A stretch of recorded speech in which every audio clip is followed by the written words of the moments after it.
Ito guys, yung mga bagong tanim ko na bumunga na. 9 months pa lang ito sila. Ang grupo na ito. Siguro mga 20 na puno lang siguro ito. Yan guys, laki. Siguro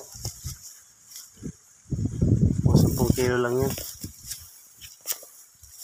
Kaya lumaki na. Itong isa medyo malaki. Haba ng puso niya.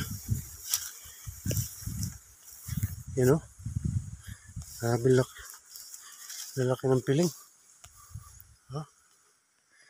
Saka ang puno niya lusog. Berde-berde. Ganda.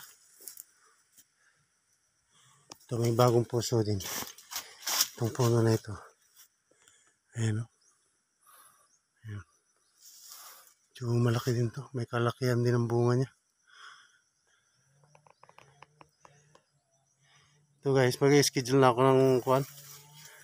Pang-spray para pampatay ng damo. Parang medyo mako na eh. Nadamo na. Kaso nga lang panay ulan pa dito. Hindi pa pwedeng mag-spray. Masasayang lang yung medisina natin na pampatay ng damo.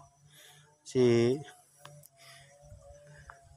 sa umaga, umaaraw pero sa gabi, umuulan naman. Sayang yung medisina. Hindi na